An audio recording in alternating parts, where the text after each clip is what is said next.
Oh. Let me turn this on. Progress.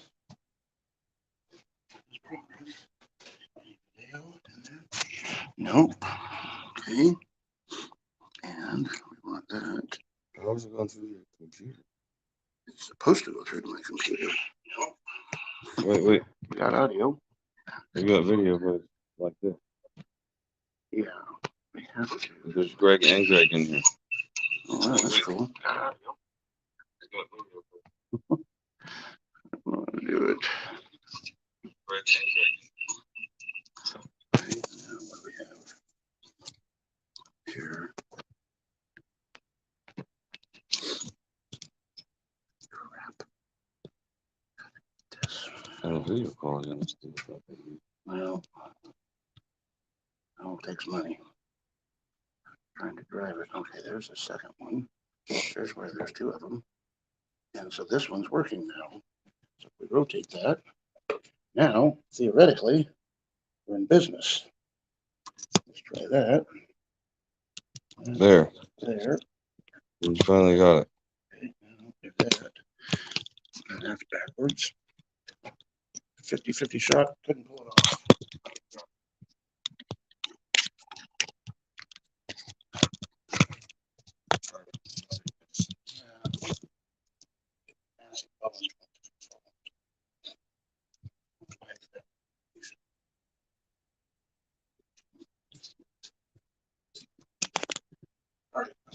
It was changed.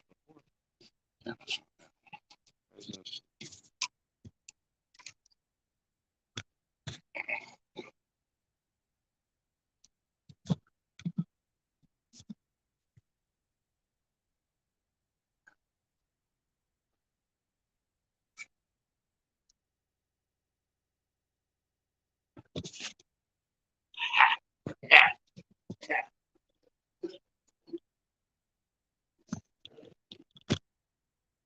Ah, that's it. That's it. All right.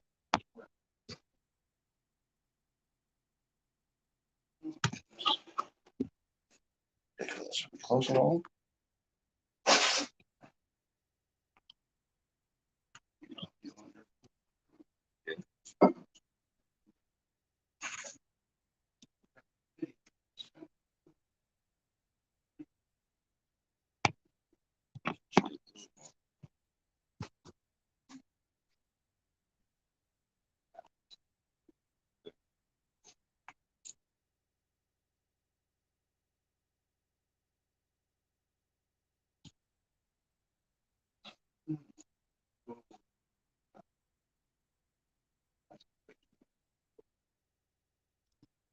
There's only two of them, so. No, it's because you lost most of them. All right. So I'm going to move forward here, start talking to you guys. Hope this is going to cooperate. First off, humble apologies for ineptness on the technology here. Good Lord, we're trying to make this better, and of course, it's got to be 3 steps forward and 27 backwards before we can get there. But trying to be able to post simultaneously on our YouTube channel and our Facebook has been really good on the Facebook end of things. Reasonably good on the Facebook end of things, doing live videos. So to copy them all over to YouTube is paying a butt. So we've got an online deal now that lets us post to multiple ones. By the way, the few faithful folks who follow us on Instagram, God bless you. That Instagram profile will not support live videos. I had Super Tech Sean working on that all week. You can just get that from here. They're apparently rolling that out slowly, and we're on the slow end of things for receiving. Okay, so let's start up with this. Number one, today is Saturday, May the 13th, I think, and in an hour and 45 minutes, Derbs and Robbie, my bride, she's out in her office out there, and I are headed to Oregon City, which is a suburb of. Hi, Robbie. Portland. Yeah, Robbie. And for a celebration of life for Keith's father. Robbie. Keith was a guy in a race car for crap. I don't know, like 18, 19. He would know because it's been a long dang time we worked together. He had to back out again. This is the first time to spend time in his business. I understand. But anyway, he lost his father, John. Here would be it'd be 2 weeks, like Sunday night or Monday, I think. And anyway, we're headed up there for Celebration of Life. I'm looking forward to that. He was really into hot rods. He has gorgeous cars. So they were encouraging everybody to bring their hot rods up. So my hot rod is still in California. I'll pitch on that though, but it's going to be home soon. We got a plan now, darn it. And so we're just taking the black car up, the Challenger that Robbie and I have. And Dirk's taking his hot rod Camaro up, and we're going to go have a good time and cry with Keith and tell some good jokes and spend time with people we care about. Next thing, if you're following us on the saga of we're still not home from Las Vegas yet. Yeah, Las Vegas a month ago yet. Well, part of us is home, but race car isn't home yet. We had a heck of a time getting home because we had a problem with the trailer. Well, if you follow that story, I've got good news. The repaired axle to our trailer is now out in the warehouse. We just got it back to pick up. I'm going to throw it in the toter home and probably head south tomorrow and hope to come home on Monday with my trailer, parts, hot rod, and most everything I own in there. I'm dang excited to get it back because then we got to be at Woodburn in like 4 days. So no pressure. We think the car's ready to go with the one exception of head gaskets. I seriously doubt that Woodburn next weekend is going to want the same head gaskets that Las Vegas did when it was 4,000 feet. So, but head gaskets are not complicated to change. So why are we here? Respectfully, I love you guys, but some of you guys can't read. I make this post because a week ago or so, my kid, Kris, he's on the East Coast now. He texted me a question after he saw that Rich McPhillips tuning the Tony Stewart driven a fuel car. They were in Vegas for a regional event, and they were #1 qualifier, and they went 520 at 280, low 280 something, and then they went, I think that was round one, then Q3 was a 518 at 281. So my kid was asking me, how do they do this? And then he gave the textbook generic answer, which is laps and data, and that's absolutely true. But there's more to the story, and I don't know everything about how Rich is doing his car. He doesn't call me and confer with me on that. But we're friends, and he's a really good guy. He's been off of business. But there are some things that I know about how that all works. And I thought, I wonder if you guys would be interested in learning some of the backstory about what goes into making an A-fuel car run and run well, run those kind of times. So that's what I'm going to show you. I'm going to show you some things that I've never seen anybody show before. As I put in my description, if any of you guys took the time to read the 7 pages or whatever it is, I write too much. Then you know that I mentioned that when you're done with this, you're not going to be able to go out and tune your own A-fuel car unless you already know how. But you're going to understand a lot better about how these darn things work and why they're so stinking finicky. So I want to share some stuff with you. Before that, I got the disclaimer to give you, and that is, I thought about this. I don't know if there's 50 A-fuel cars on the planet, 75, there's certainly not 100. The point is, for 7 billion people, there's not very many of these dang hot rods. And therefore, the number of people who know how to tune them is a small list. And the number of people who know how to tune them well is even smaller list, and that's the list to which I aspire and I've been working my tail off for. But this is just a real small club. And my point with that is, unlike, respectfully, if a guy had a big block Chevrolet or small block Chevrolet or any of that stuff, there's 10 billion of them out there, and therefore the web, the YouTube, everything is full of resources to how to make it run good, what option, what accessory, how to tune. There's a million resource information stuff you can find. Yeah, go search for how to tune a fuel car and let me know if you find something other than my own videos. That's not fair. But I just don't think there's much out there. And yet, those of you who follow so faithfully, God bless you, man. I know you got choices. We'll get this technology figured out better next time. But I just thought, I want to share some stuff for you that nobody's ever talked about. Having said that, I also know, number one, I am not the world's greatest A-fuel tuner. I'm not pretending that I am, but I've tuned one for 23 years, so I got some pretty good ideas what goes into this stuff. But I can tell you one thing I am the world's greatest expert on. You ready to hear? I am the world's greatest expert on my opinions. I know exactly what I think better than anybody else, including my bride, and she's good. Therefore, I can tell you what I know what goes into this. Does this mean every other A-fuel tuner would agree with me down the line? Probably not, right? If you ask 10 of them, you're going to get 12 different opinions at least. But there are some concepts here that I think are pretty stinking universal. I'm going to share some stuff with you. So, A-fuel 101, how do you get these stinking things to run? They're injected on nitromethane. The rules, we can't run more than 95%. Back when we started, we could pour it out of the can right into the hot rod at 100%, but we were going too fast, and in order to maintain parity, that was their words, not mine, then they pulled the percentage back. They messed with it over the years, up and down a little bit. We settled at 95. Then, how many years ago? A number of years ago, they allowed us to start chilling the fuel. Big difference, big difference, big difference. If you chill the fuel, the car runs way better. And I'll tell you where and how. It's at the step. When the pedal goes down, that's what you got to have. I'll explain that in a minute. Anyway, it had been down to 40 degrees. That was the rule. It can't be 39.9, but you can be 40 degrees. And then they gave us insulation, so we just packed that thing full of insulation, because you never know if you're going to get stuck in the staging lanes for 45 minutes if they have a crash or an oil down. So we work really hard to keep that fuel as close to that number as we possibly can, because it does matter. Before last season, they changed the rule again, and now we can only go to 50 degrees, and all of us notice the difference. It's not, the motor's not as, it doesn't have as much power at the step. Nonetheless, 95% nitro. It's a racing Hemi. Everything's aftermarket. My products are all Brad Anderson stuff, cylinder heads and block. But it's the combo we typically run was a 433 cubic inch. I've got a 421 cubic inch. The only difference is the crankshaft. You really want to get in the weeds. It's the difference between a 3500 crankshaft for 421 or 3600 for the traditional 433 that I've run forever. But let's talk about how you get one of these darn things to run. I've got some cool stuff to show you here. I pulled up on my computer. I'll show you that in a minute about what works and what doesn't work, including a video of our car here. That's not what I want. But before we get to that, get this out of the way, I've got my race pack data up here. So there's an onboard computer on the car, a race pack computer that records all these channels. All these up here are channels that we can monitor. Some of them are hard channels, meaning it's data from the car. For example, the motor RPM. That's a hard channel that's just recording what the RPM of the motor is. And then you have drive shaft or wheel speed, how fast the tire's turning. And then some of them are mathematical channels where it would divide one number by the other.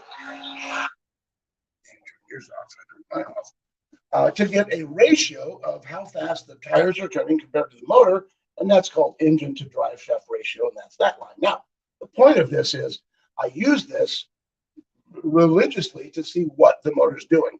So the first thing I want to share with you is that to get an A-fuel car to run well in a 1,320 foot quarter mile pass, you about need to look at it as two different tune-ups, two different race cars, two different everything. Here's what I mean. When the pedal goes down, let me put up, here's 520 pass we did a while back, and there's the motor. So let me first define what in the world we're looking at here. So on the bottom is time, and right here is the zero. So you can see before the pedal goes down, it's idling. We back up a little more, you can see where it's free idling. Clutch is in, clutch comes out, and because it's a centrifugal clutch, it tugs on the motor, pulls the motor down by about 1,000 RPM. But sidebar, notice how relatively smooth this line is. Clutch is in, it idles relatively smoothly. But once you put load to that motor, everything changes. That's before the pedal goes down, and it comes to life. So here's, for A-fuel tuner wannabes like me, 101, point number one, nitromethane is a load-sensitive fuel. So what does that mean? Well, my best story is, imagine that you have a 10-speed bicycle. You are now the engine. When you stand on those pedals to take off fast, if you are in low gear, in first gear, that puts less load on you, the motor, as opposed to if you start off in 10th gear, that puts way more load or resistance on you, the motor, to get the thing moving. The race car is the same way. The irony is nitromethane is so unique in how it works because it's load sensitive. Most every other fuel that I know of, whatever power that motor gives you at the flywheel is what it's going to give you based on what it is, and a million variables in the fuel and all the stuff has to do. But my point is, there's nothing you can do behind the motor plate or the flywheel that's going to change that. It doesn't matter what transmission or clutch, it's going to give you what it's going to give you. That is not true with nitro. Here's the crazy part with nitro. The more resistance you can put against it, load, the more fuel you can burn. The more fuel you can burn, theoretically, the faster you go, if you can get to apply the trap. But that's the key, is it's a load-sensitive fuel. So we've worked to maximize the load on that motor to make it be able to burn more fuel. So that's why we leave in high gear. We don't shift gears. We have one gear. The rear end is the 290 gear because, you know why? Because the 270 is illegal. They won't let us go any taller. The taller the gear, the more it loads that motor. Again, we're taking off in 10th gear, not 5th or 1st. It's as high as they'll let us go with the rules, 290 rear end. So we have no transmission. We just have a reverser, so Trevor can back up after the burnout. But what's in there to manage all that power is a 4-disc clutch, 4 clutch discs, and then 3 floaters in between, and then a pressure plate with a whole bunch of counterweight on it. So the faster it spins, the more plate load it has. Check this out. Right here at idle, when Trevor's got his foot off the pedal and it's tugged that down, here's time, here's RPM. So it's bouncing around about 2,000 RPM, okay? The plate load on that motor right now at 2,000 RPM is a couple hundred pounds. Now, how do I know that? Because I've dynoed my clutch. Jerry Darian, along with a few other people, have a clutch dyno, and I've been to his shop before and dynoing these things. I'm strapped, that's why it's falling over. And so I know it's a couple of pounds, but check this out. 200 pounds of plate load is just enough to move the car forward when he lets off on the brake to pull it into the beams, grab a handful of brake, it's still tugging on it, so it's already off the clutch. And now when he sees the light, brake goes forward fast and he mashed that throttle, and all of the counterweight now, if the motor will rev up, it adds the plate load. At 2,000 RPM, we got a couple of pounds. At 5,000 RPM, guess what, Chesterfield? The plate load is now 8,500 pounds. 8,500 pounds of plate load. Trying to lock that up, but we don't want it to lock up. What we want to do is get the motor to plateau. So we get back on the screen here now, Christopher. So when the pedal goes down, the motor revs up, and you see here, it's not quite at 5,000, but it fairly quickly gets there or real close. Everything is set in my car and many others around this 5,000 RPM number. It needs to get there. And I'll explain a little bit more about that in a couple of moments, but it's got to be there. That matters for the fuel in and the load. Everything's balanced for that number. So at that number now we're going to throw up the car speed, the tire speed. So now this is what the tire did. So the pedal goes down, and just a split second later, the tire starts spinning. We call this the hook. That's a little too much of a hook. I don't have time to go into all that now, but the tire is slipping, and then it slows down, and that's your maximum G-force acceleration. Every time you see a bump like that, it's tried to knock the tire off or to spin the tire. So now the motor is basically plateaued. It's a tractor puller at that point. Motor's plateaued at 5,000, and we're letting the car catch up to the motor, which you see happens just about half track, maybe a little before half track. And once it goes 1-to-1, then now the RPM of the motor will climb and goes to lock up. That's why both lines are overlaying one another. And it's 1-to-1. So back to the 2-run theory. The first half of the track is one tune-up. The second half of the track is an entirely different tune-up. Why? Because the fuel pump is not electric. It's mechanical. So on our car, I've got a 48 gallon per minute fuel pump. 48 gallons a minute. Not the biggest one out there. And top fuels are way bigger. I get it. But just for some perspective, 48 gallons a minute means that pump could drain a 55 gallon drum in a little over a minute. I mean, it's just nuts what the thing will do. So that fuel pump, because it's mechanical, at 5,000 RPM, I've got everything set to return to the fuel tank, just whatever I need to get the right gallons per minute going into the motor. And everybody is going to be close. Some guys are 26 gallon minutes, 127. Historically, my combo ran at best about 28 gallons per minute. But that's in the first half of the track. If you try to do that out the back door, you're probably going to put some cylinders out. Why? If you follow a fuel at all, you know one of our big nemesis is putting out cylinders. Well, at 4,000 horsepower, do the quick math. I don't even have to take my shoes off for this one, but every cylinder is 500 horsepower. Can't afford to lose very many of them, or it doesn't go very fast. So it's a big deal to not put fire out. We are putting in so much fuel on every cycle that we're on the edge of tipping it over to where it's too much fuel that it just can't burn, and it will literally put the fire out. If you've seen one with what looks like white steam coming out of one of the header pipes, it's not steam, it's raw fuel, and that cylinder's gone out. Once it's gone out, it ain't likely to come back. So it's a completely different tune-up on the second half where you're going to have to get rid of some fuel. So we control the fuel on the return side. So there's a device on the car that 99% of us use called the BDK. And I don't know what that even stood for, but a guy named Don Jackson, he's retired now, but he I don't know if he invented it, but he managed it, ran it, did a good job. But that device is a variable fuel dump. Check this out. So you've got fuel pushing up on the bottom and a piston pushing down from top. And I've got spring pressure, so I can rotate more or less. So it takes more or less fuel pressure to go by and back to the tank. Well, spring pressure, whatever you put in, you're stuck with all the way down the course. Well, but if I need less fuel out here, how do I get rid of it? Because I can't ask Trevor to reach around behind him and take some turns out of the BDK. That's not how it works. Well, the cool part is it's variable because in addition to spring, we put air, CO2. That's what the CO2, it's not a nitrous bottle in the car, kids. It's a CO2 bottle. And that air, that CO2, I put on top of the spring. So we have spring pressure all the way down the course, and then air pressure that I can turn up or down. I can alter that air pressure up to 15 times in 5 seconds. That's through the command module, the box that runs the fuel and the ignition timing. Ignition timing, I can alter the ignition timing 15 times in 5 seconds. Why do we need to do this? Because the amount of power that you can apply here at the step is not the same that you can apply out here. What you don't want to do is just blaze the tires and go up in smoke. It looks cool to do a burnout, but it is not cool to smoke tires. You're going nowhere. Okay, that's the easy part. Yeah, believe it or not, that's the easy part. Now, let me throw up that return flow. I'm going to show you something, by the way, before we move on. Here's the fuel flow going into the motor. Okay, and let me pick a point at which we're at 5,000 RPM here. Yeah, here we go.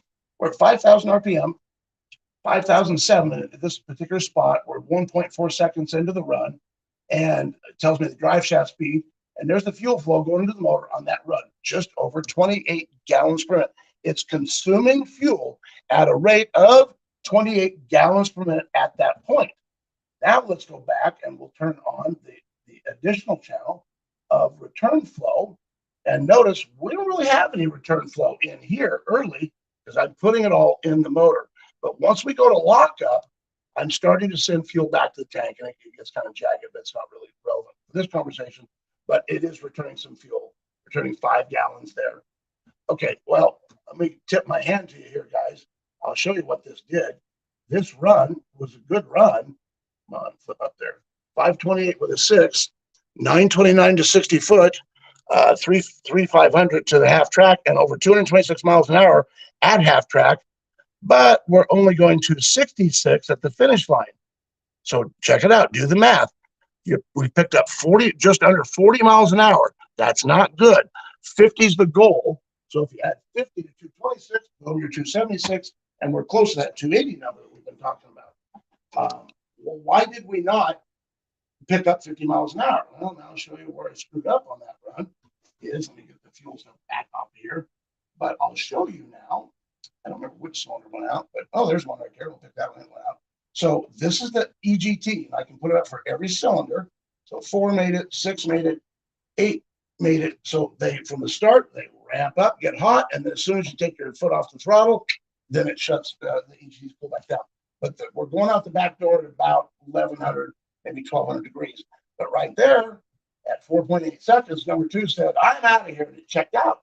So we lost a cylinder. Oh, guess what? We got another one here. Number 1, this is what just kills me. Number 1 went out back at before half track. It's just crazy. And then it kind of tries to run, but it's not pulling correctly. All right, so that's what happens when you put a cylinder out. My point is, it went 528, but the mile an hour was way down because we didn't have power all to the end of the track because we put a couple cylinders out. And why? Well, in my opinion, for my car on that run, because I was trying to burn too much fuel out here late in the run. You got to get rid of some fuel because you don't have the same load resistance on the motor once it locks up and goes 1 to 1. All right, so that's the concept.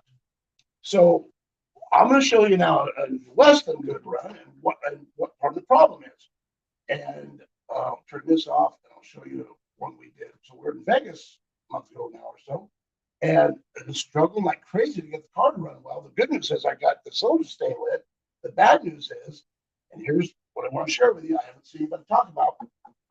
And they fuel car kids, if you can't get that motor to rev up to whatever your goal is, 4,800, 5,000, if you can't get it to go there, the run for my combo, my tune sidebar, there's going to be guys that have a 4,200 RPM tune. Oh, God bless them. Everything is set up for that. Mine's not. Mine's set up, it needs to be about 5,000 RPM. And a lot of guys do it that way. But they can do it however they want. And I don't know what Rich is doing. I think he's close to that. But the point is, if it doesn't rev up, everything is screwed up. Let me show you. So why would it not rev up? What's the problem? Well, here's an example. At Las Vegas, why wouldn't it rev up? Notice we didn't get to 5,000 RPM until, holy crap, this is just so embarrassing. Humility, 3.2 seconds. It locks up by 3.5 seconds. It's the first time it made it to 5,000. So what's the problem? It looks close. It may look close, but at 4,400 RPM, my motor's not going to run right. Here's what happens. Remember I told you that fuel pump is mechanical? All that fuel that I want, and I wasn't trying to do 28 gallons at Vegas, but it gets a little in the weeds. But if whatever fuel I got dialed in is based on getting to 5,000, if it won't get there, it won't get that amount of fuel. So your fuel ratio can be off. And what else is off? Your plate load is off because it's not spinning as fast as you had your tune-up set to do at 5,000. Well, why would it not do it? Why is it not revving up? Let's do a comparison. Here's the one we just looked at.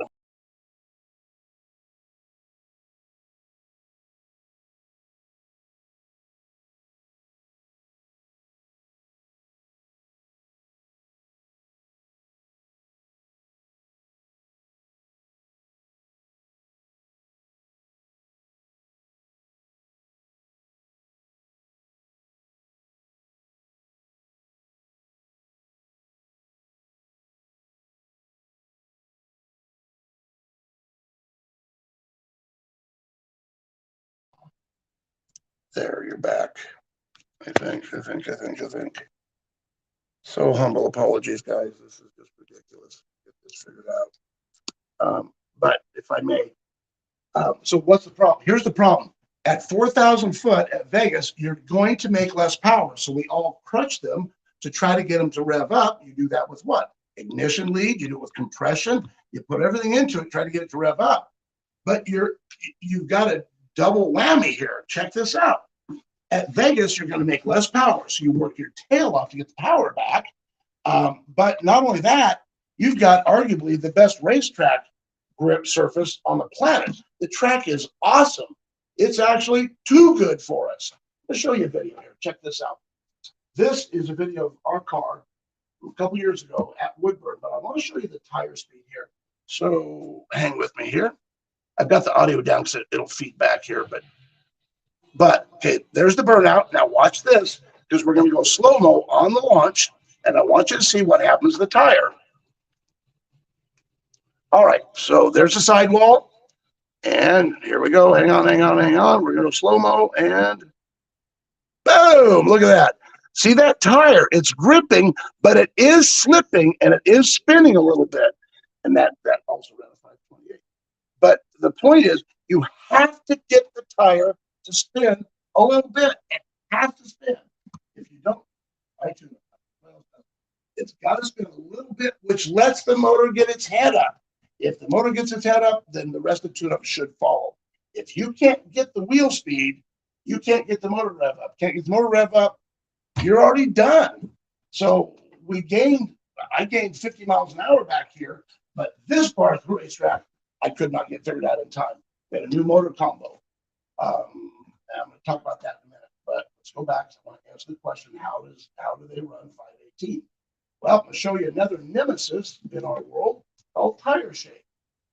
So this is ironically over in England, and I pulled this video up just to find some tire shake. And son of a gun, who's in the background? Little Darian there. He was helping a guy from Malta that I got to go help. Back in 2016, it was a great time. But check this out. Watch this. So this is what tire shake looks like. That's a blown alcohol car, but this is what Joey has, and he runs into this problem, and so do we. So here he goes. Eventually, it's in super slow-mo. First course. Come on, leave starting line. And they also need a certain amount of wheel speed, but not too much. And so trying to manage that is really challenging. And hopefully it's going to go here. Come on, guys, take off, take off. Here we go, here we go. Front end's up. See, the wheels are spinning. That's good. But now it goes into where it's no longer connected to the racetrack. It's cupping there, and the tire's bouncing. You can see the panels jumping. I got another one to show you. Check this one out. This is a top fuel car. Now, the reason I'm showing you this is because it is top fuel. You go, well, how could they not have enough power? Well, it's about how they have their car set up. It's got gobs of power. Front end's up. But watch what happens when these tires start wadding up and shaking. Watch the mags. Look at the mags. See the mags bouncing around? It can throw them off on the ground. I've seen it happen. I broke our mags before. I broke the base on them. That tire shake is nasty stuff. So how does that happen? Remember back to our story here about wanting wheel speed? We're trying to get a little bit of wheel speed. But you can get caught in between this no man's zone where the way you've got the tune, it's not that the car doesn't have the power, but the way you've got the tune-up set up, it doesn't have enough power at that setting to just drive through and blow the tires off, but it's got more power than the track is willing to let stick, to adhere to. So it's trying to spin the tire and gets out of cycle and out of sync, starts cupping, and now the tire's out of balance. And it's the out of balance that will destroy your race car, and it doesn't do a driver any good either.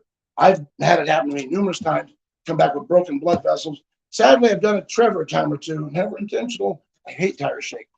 I've done Trevor, and Trevor's had to go in the toter and lay down between the runs. It makes your head hurt. It's not good. All right, so the concept, first half of the run, second half of the run, different setups for fuel and ignition. All right, so how do you run, back to our original question, how do you run a 518?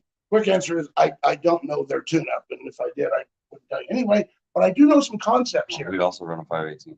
Yeah, we'd also run a 518. But check that, and nobody else was there. They had more than a full field.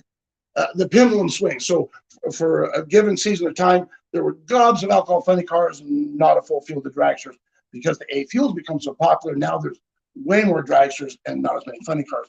They're hoping that the A fuel funny car that's now legal with ridiculous rules, but they're hoping that will re-energize the alcohol funny car class. And I hope they'll let the rules relax to the point where the car can run competitively. Another topic for another day. My point is, I got a phone call from Garrett yesterday. I was heading up to pick up the axle for our trailer, and Garrett called me. He was just BSing about stuff. He had been racing with, he is got signed up by Steve Boggs to work on Tony Bartone's alcohol funny car that Sean Bellinger drives. That's a lot of names. One of the baddest alcohol funny cars on the planet and unbelievably well funded. So he's hired in to work on that when he's not driving his car. Well, he was telling me that they'd won a couple races. I don't want to get them wrong, but they won a couple races recently. And the point is, he said, Greg, you wouldn't believe, because he carried his bottom in on this thing. He says, you wouldn't believe I pull that thing apart. He says, we don't even push bearings. Nothing's hurt. Nothing's moved. And that just bent my nail over for, that's the point. How do you make these things run good? The number of laps you run gives you more data. The more laps, the more data, and you learn where to turn those knobs. It's a huge deal. So my son Kris is right. It is laps and data, but more specifically, you've got to be able to get it what it wants, where it wants. And if you get stuff set, I kind of look at it as I'm trying to get all the obstacles out of the way that are preventing the motor from being optimally happy with the fuel to air ratio, with the available traction and plate load we have, trying to get all that balanced. And if I can get it balanced and I remove the obstacles out of the way, then the car will last. It'll run really well. If you miss one, here's the way I describe it. Guys, to me, it's like having a 100-pin tumbler, a key and a lock, and you got 100 pins in that tumbler. If you have one pin out of place, the car's not going to run right, and the key won't unlock. It's the same way with this. It doesn't take much. I was talking with Rick Hinkleman, who's been a tremendous, tremendous friend to us. Back when we heard all our stuff in Bakersfield, we weren't even going to be in Las Vegas, but he had cranks and rods and pistons that I purchased from him, and so we went down to Pomona, Vegas, but with a new combo 421. I'll comment on that in a minute.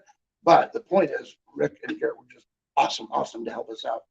Dang, what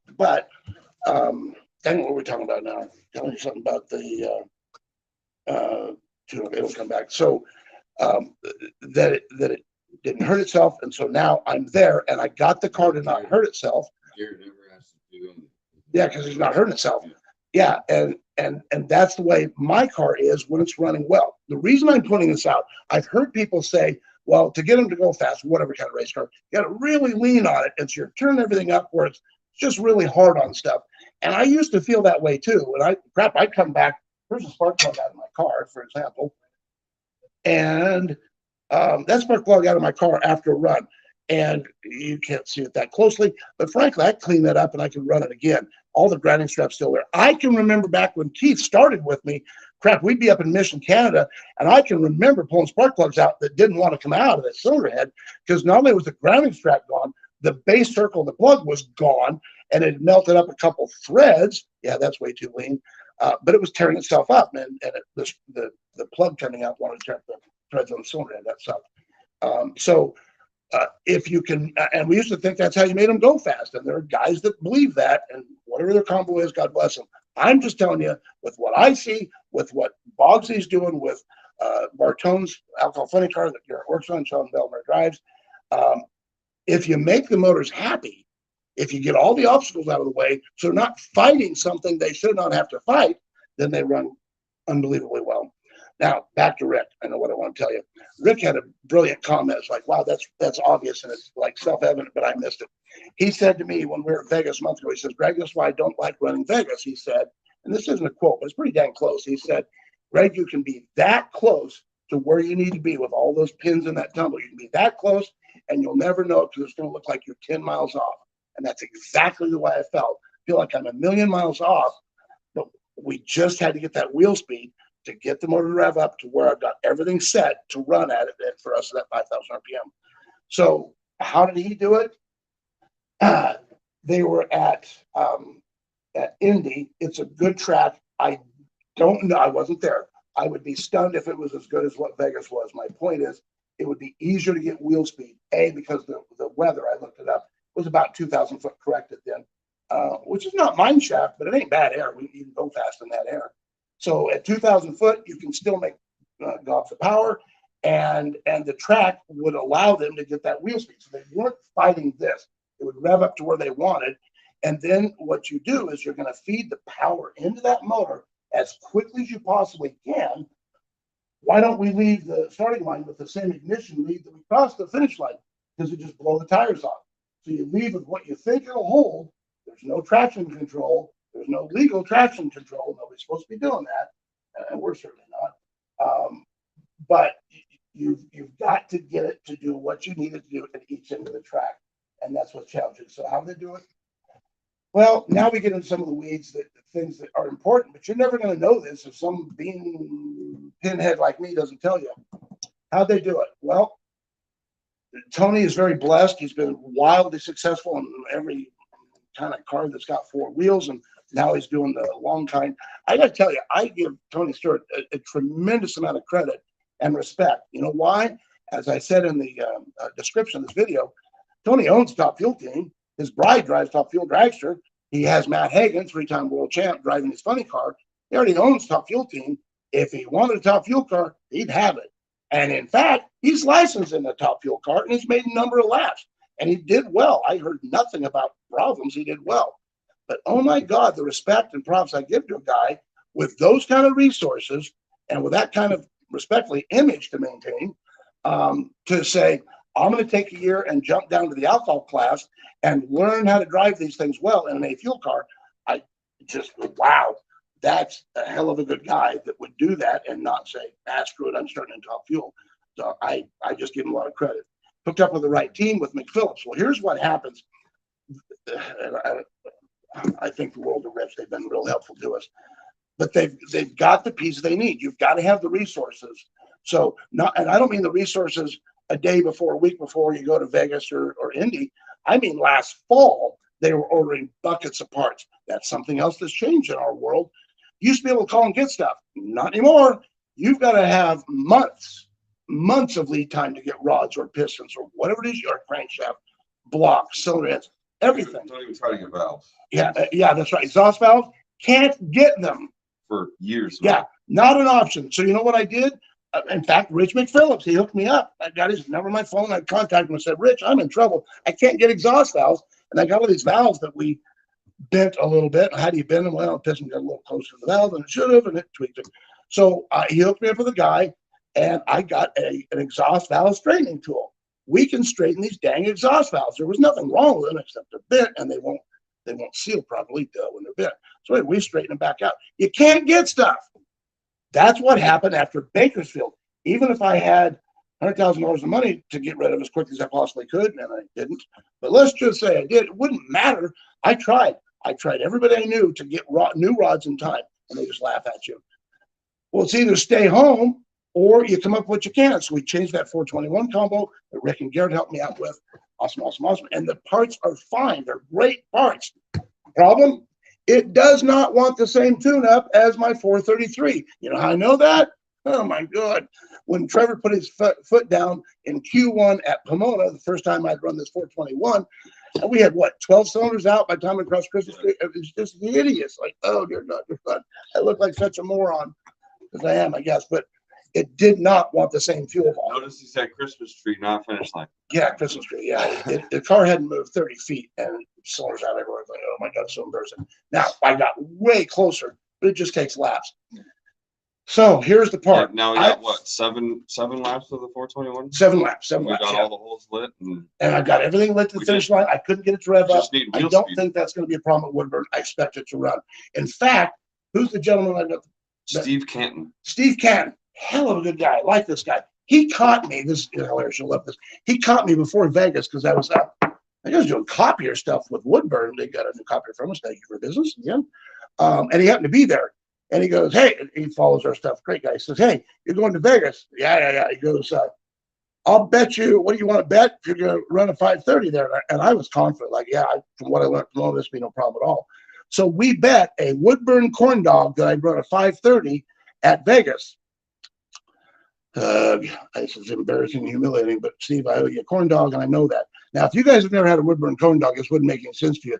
For those of you, though, that have had In and Out, it's kind of like that, meaning they're that stinking good, better than everybody else. They're awesome. So, Steve, I've got an offer for you. You can say no. You can cash out on your one measly corn dog now if that's what you want. But I got an idea. Woodburn season opener. How about we go double or nothing, that I will have the car in the 30s on the first day. It may not be the first pass, but the first day on Saturday, I'll have that car running 30s. Double or nothing. That's my challenge to you. And you can accept or not, or I'll cash you out on your one measly corn dog, but why not swing for 2? So we're going to bring him in if he wants to participate in this at the opener, and we'll work on this, see if we get this bet going.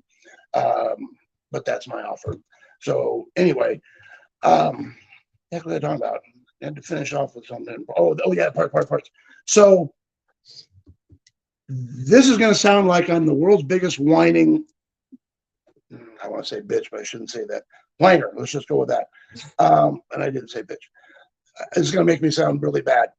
But I can tell you what Tony and Rich Jr. weren't doing. They didn't show up with a brand new combo at Pomona, brand new motor combo they never run. They showed up with a new car, and it did take them several laps to figure out what that car wanted. You can build 2 cars on the same jig, one week, one the next week, with the same motor, same clutch, same everything in them. They will not want the same stuff. It's crazy that they're different. So it took Rich a little while to get it figured out what that car wanted. Once they did, stand back, because they had the right parts and lots of them long time ago. And that's where I've got to get to. I've just got to be able to get the resources to have adequate parts so we're not having to learn a new motor combo at a national event. It's crazy. I know it is. It was either that or stay home. And I don't give up easily. It's one of the things I'm really crappy at is quitting. I'm a crappy quitter. I should have quit a long time ago. Well, it took them till the finals at Vegas before they got that Tony's car figured out. And that's what, 4 events? They had a test session or 2 into the season. It's because they're all different. It's not easy. Anyway, I think the world of Rich. He's a brilliant tuner. Here's another factoid. This year, he's got 3 cars in his stable. They're running 3 fuel cars. Oh, my God, I can't run one. Just the time commitment. We'll sell our business at some point in the future, and I will do this full time. But for now, trying to run CBM, their copier business, deal with the real estate we've got here, or the rental income, and then the drag racing program is just overwhelming. It's a lot. But this is where we're going and what I'm committed to. in any event, um, having the right parts when you need them. So all you're doing is refining your tune-up. And now so if we get 30 or 40 laps in a year, well, guess what? By the number of events they're running, they're 100, 110, 120 laps a year times 3 because they've got 3 cars. Oh my God. So the data that you mine and harvest is stunning. Now, not every piece of data will transfer from one car to the other, but the concept sure as heck will. They will transfer. And so they've learned a ton. So how does it run that quick? It's laps in data. It's the right parts, the best parts. And Rich has done a number of little things. You can do little things that would make a thou difference here, a couple thou difference there. He's done all those too. So on that run, that was about as optimized as it gets. I'm going to close this with one nitromethane trivia factoid I don't know that you know, and then we'll close this and answer questions that y'all may have next time around. Derbs and I are headed south to pick up our trailer. Should have it back here Monday night, I pray. Nitro factoid, here we go. We need a drum roll. I don't have a damn drum roll. So nitromethane has less energy per unit than gasoline does. How's that possible? Well, because gasoline is pretty volatile and it makes more power per unit. That's not why nitro makes so much power. The reason nitro makes power is this. See if I can pronounce this right. The stoichiometric, say that 7 times fast after a trip to the beer bar. For gasoline, meaning what's the optimum air to fuel ratio? You guys probably all know 14.7 to 1. So you got to have 14.7 parts air to 1 part fuel. When you move up to methanol, what's the number? 7 to 1. So that's why you see cars that move up the food chain at the drag strip change to alcohol. And some circle track cars run that as well. Why? Because at 7 to 1, you can put more fuel in there because you don't need as much air. So if gasoline's 14.7, almost 15, and if methanol 7 to 1, what do you think nitro is, kids? 2 to 1. That means you can shove a massive amount of fuel in there. That's why we have Gombo fuel pumps, because it brings its own oxygen with it. So whatever you can give it that it draws in naturally, it allows you to burn more fuel. And that way more than makes up for the lack of energy per unit that gasoline would have. That's why, because we can put so stinking much in. You know why I burn 28 gallons a minute? Because I couldn't get it to burn 29. The more fuel you burn, the more power you make. The more power you make, then you got to get it to the track, but theoretically you go faster. But that's kind of how it works. What I wanted to share, two races. First half to get it to half track. If you're not 225 or better to half track, it's not going to run good out the back door. But then you get to the second half of the track, and that is, you better get rid of some fuel. Let's go back. We'll turn off that Woodburn deal back at Vegas, and let's turn on return flow. So you can see here that because it was at Vegas, I was returning a little bit of fuel, okay, a couple gallons even early, but out here, crap, we're returning 11 gallons. But it was way happier out there as well. Until there, we did put one out late. But see, that's 5.5 seconds. So the run should have been long over by then. And that's an EGT glitch thing there. But the point is, I was able to keep them lit, which is why when we flop this back to the run, flop that we went 211, which is pathetic, but 256 out the 258 out the back door. So we picked up mile an hour. We did well. But to get it to run properly, you better get that first half track right by getting wheel speed. So I don't need a bunch of suggestions on getting wheel speed. I know how to do it. You just run out of laps. There's only so much stuff you can try. In fact, I'll tip my hand and tell you, on the Q4 at Vegas, I changed 8 specific things to give it more, let's call it schmaltz, at the step so it rev up and make the power it needed to. 8. The 9th one I didn't do was I was going to lower the wheelie bar, which will work as well. Why didn't I do it? Because I was making 8 changes and it seemed like way more than enough. That's our next move. So when we're back to Vegas. Anyway, that's what I know about that. I so appreciate you guys for following and hanging out with us. Some people read my title, 518 at 281 or what it was. And I got a note that said, when did you do that? I didn't do that. It wasn't me. It was Tony Stewart and Rich McPhillips. So we're just talking about how do you get an 8 fuel car to run well. Answer, a lot of fuel in it. Weave with as much power as you can with the ignition timing. Feed it in as quickly as you can. and have enough counterweight on there to accelerate it to 225 or 230 at half track, and then pull the fuel out for the back end to keep them lit. Do all that just right, the car will reward you and make you very happy. And that's what happened on our, finish with this and we'll close here. Where's my video? The way he says it, it sounds so simple. Just get those 4 or 5 things and That's all. That's really all there is to it. yeah. There's nothing more to it than that, really. I know. Make enough power, but not too much. Yeah. Put all the power down you can, but not too much. And then It's very, very challenging. And then the next day, the weather's different. So all the air conditions have changed. So you're always chasing what it should want or should do. And that's what makes it difficult. chasing a moving target. That never stays the same, ever. So that's the challenge. But I drove the car for the first 14 years, and then I had a disc replaced in my neck, and I had to step out. And now we've got Trevor. We love having Trevor drive. He does a great job. He's come a long ways. I'm really proud of the kid. He does a great job. But you want to see when the stars line up and it runs well. I've got a run from the night race we did with Trevor. The car ran well too. But it's just an example. When it runs well, there's the light coming down. We learned a lot about our wheelie bar that day too. I'll tell you that in another video. But when you see that number come up on the board, this is how it feels, right? There. That's how it feels. Oh my God, it's unbelievably rewarding. And that's what keeps you coming back is it'll do it again, and we will get there. So corn dog bet, double or nothing. Let me know what you want to do. We're headed to up to Portland to be with Keith and friends to celebrate the life of John McCurdy. We're so sad that he lost. But God bless y'all. Thank you guys for following. We appreciate you so much. You got billions of choices of crap to watch. But how many funny cat videos can you watch? Here you're actually learning crap. So thank y'all. Appreciate you much. We'll catch up soon. Cool. I don't know how to stop it. Yeah, I don't either. But I'll figure it out. We'll Okay. figure it out. I'll get this out. I'll be right back. I've been told to talk too fast, Greg. Not, I don't think too fast. I don't think you talk fast enough.